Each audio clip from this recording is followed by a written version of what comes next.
নমস্কার সকলকে। আবার নতুন একটি ব্লগ নিয়ে হাজির হলাম আপনাদের কাছে। যদিও বিভিন্ন কারণবশত এটি একটু পুরনোই ব্লগ, কারণ এটা হচ্ছে পয়লা বৈশাখের দিন। আমি বিভিন্ন কারণে এই ব্লগটি আর পোস্ট করে উঠতে পারিনি।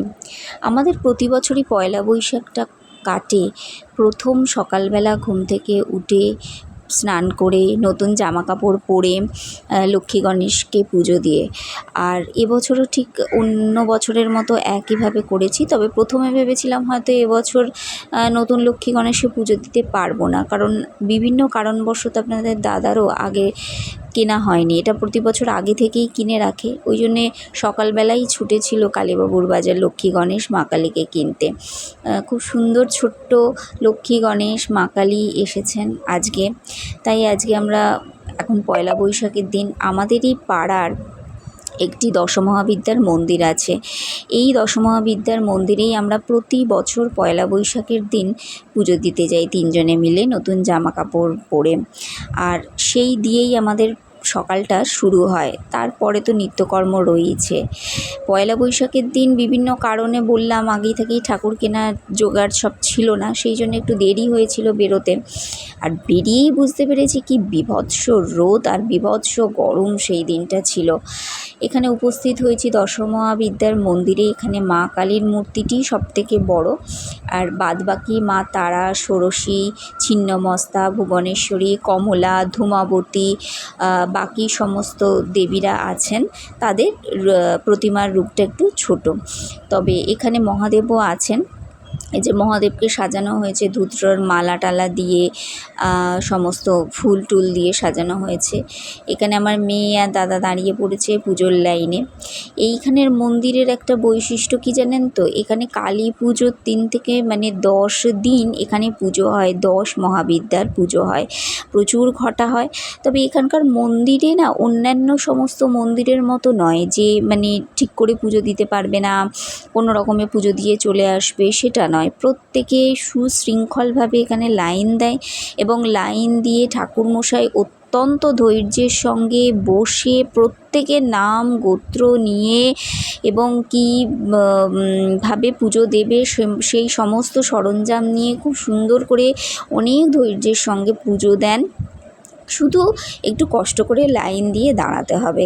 আর এখানে পয়লা বৈশাখ বলুন, অক্ষয় তৃতীয়া বলুন, যে কোনো শুভ দিনে বলুন, মহাষষ্ঠীর দিনে, কালী পুজোর দিনগুলোতে তো ছেড়েই দিন, এখানে বীভৎস রকমের ভিড় হয়। বহু দূর দূরান্ত থেকে লোকেরা আসেন এখানে পুজো দিতে।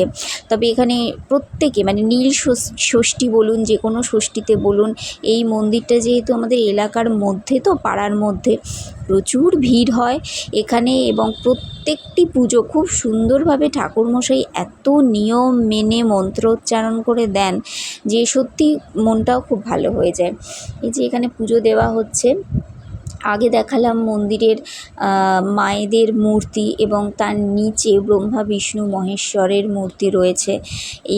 যেহেতু এই মন্দিরটি বহু প্রাচীন, সেহেতু বহু লোক এখানে আসেন।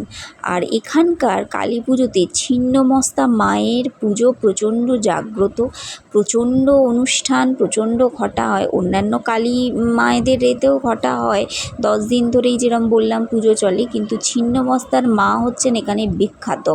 অনেক দূর দূরান্ত থেকে লোকেরা এখানে আসেন পুজো দিতে। মা নাকি কাউকে ফেরান না এবং এখানকার মা প্রত্যেকটি মনস্কামনা পূরণ করেন। ভীষণ জাগ্রত মায়ের মন্দির এবং মায়ের পুজো এখানে প্রচুর, ওই কারণের জন্যই আরও ভিড় হয়। এবং খুব পুজো পদ্ধতি খুব সুন্দর, যার কারণে না খুব ভালোভাবে এখানে পুজো দেওয়া হয়ে থাকে। আমাদের পুজো মোটামুটি দেওয়া হয়ে গেছে, এবার আস্তে আস্তে উঠবো, একটু ঠাকুরকে ধূপ বাতি এগুলো দেখাবো, দেখিয়ে টেকিয়ে নিয়ে তারপরে বাড়ির দিকে যাব। এবং বাড়িতে বিস্তর কাজ পড়ে আছে, সেই কাজকর্মগুলো মেটাবো। আজকে পয়লা বৈশাখের দিন শুরুটা এত সুন্দরভাবে হয় আমাদের। প্রতি বছরই আমরা চেষ্টা করি যে যতটা তাড়াতাড়ি সম্ভব উঠে আগে এই মন্দিরে এসে পুজো দেওয়ার, লক্ষ্মী গণেশকে প্রতিষ্ঠা করার। আর এই লক্ষ্মী গণেশ আমাদের 1 বছর পুজো হয়, এই পয়লা বৈশাখ থেকে পরের চৈত্র মাসের শেষ দিন পর্যন্ত পুজো হয়। তারপরে সেই মূর্তি সরিয়ে আবার পয়লা বৈশাখের দিন নতুন লক্ষ্মী গণেশকে প্রতিষ্ঠা করে রাখা হয়। তারপরে 1 বছর ধরে বাড়িতে সেটি আমি পুজো করি। পুজো আলাদা করেও কিছু বিধি নিষেধ নেই, যে একটুকু ফল, নকুলদানা, বাতাসা এইসব দিয়েই পুজো করি।